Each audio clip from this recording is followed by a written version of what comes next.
In 2002, UN Secretary General Kofi Annan famously used the phrase illegal occupation to describe Israel's annexation of the West Bank in 1967. But Annan's critics were quick to point out his use of the word illegal was incorrect, since the West Bank never legally belonged to Palestinian Arabs in the first place. In 2002, UN Secretary General Kofi Annan famously used the phrase illegal occupation to describe Israel's annexation of the West Bank in 1967. But Annan's critics were quick to point out his use of the word illegal was incorrect, because the West Bank never legally belonged to Palestinian Arabs in the first place. Palestine was ruled by the Ottoman Turks from 1516 to 1918. Then for the next 30 years, it was controlled by the British, until Israel declared its independence. During the war that followed, the Kingdom of Jordan invaded the West Bank and formally annexed the land in 1950. There is a lack of historical understanding, and also there is an abuse here by this saying of international law. Since the West Bank, Judea and Samaria, was annexed by Jordan, it was a Jordanian territory, and in 1967, the 6 Days War, when Israel had, again, a campaign of self-defense, when three armies of Syria, Jordan, and Egypt were surrounding us, ready to drive us into the sea, Israel won the war, and as a result, we took into possession the West Bank, Judea and Samaria. This land was captured from Jordan. Since Israel recaptured the land from Jordan, it now belongs to Israel, according to international law. One judge on the International Court of Justice wrote the following about the 1967 war.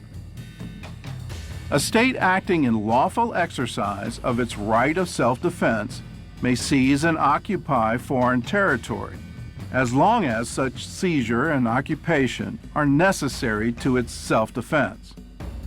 And where the prior holder of territory had seized that territory unlawfully, the state which subsequently takes that territory in the lawful exercise of self-defense has against that prior holder better title.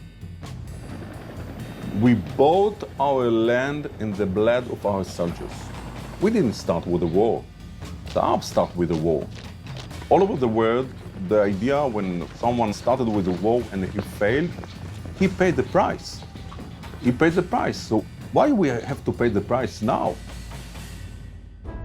The last claim the Jewish people make for the land of Israel focuses not on how they got it, but what they did with it.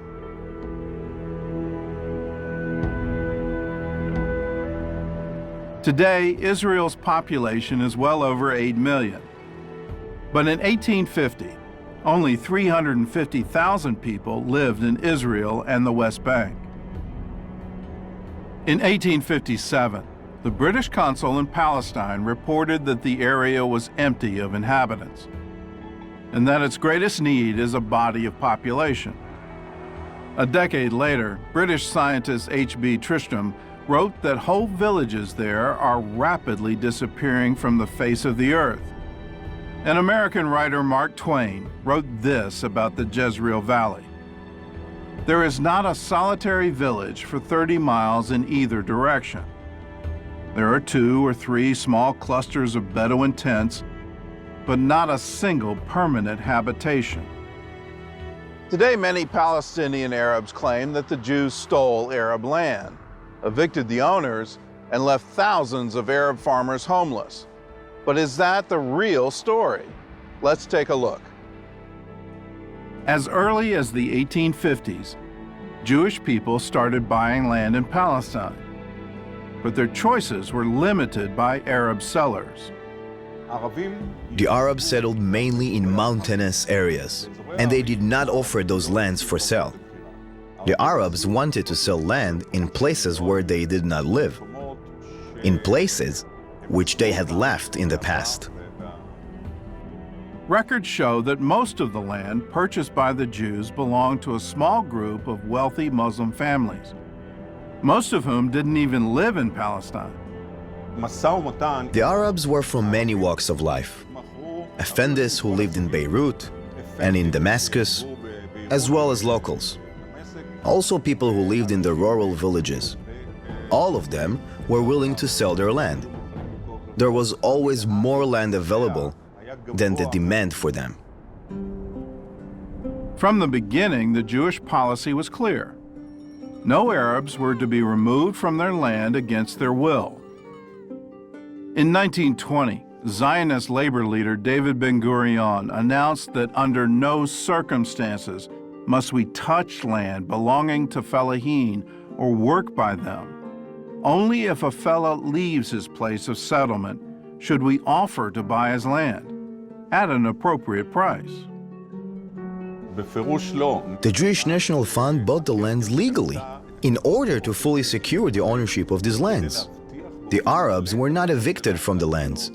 They received compensation and the full process for the lands. That compensation was documented by the British Peel Commission in 1937. The group had been sent to Palestine to investigate clashes between Arabs and Jews. Their report shows that of the 664 Arab workers dispossessed by land sales, 347 were resettled by the British government for free. The rest refused help and found employment elsewhere. Not only did the Jews buy the land legally, they also paid 10 times the normal rate. In 1944, the going rate for rich, fertile soil in Iowa was $110 an acre, while in Palestine, Jews were paying more than $1,000 an acre for arid, rocky land. They say they are crazy. They buy this land. It's dirty land. It's no good land. But they are not stupid, and they know that we must work very hard, and they work very hard. Look what we have. We are only 66 years old, and look what we have already.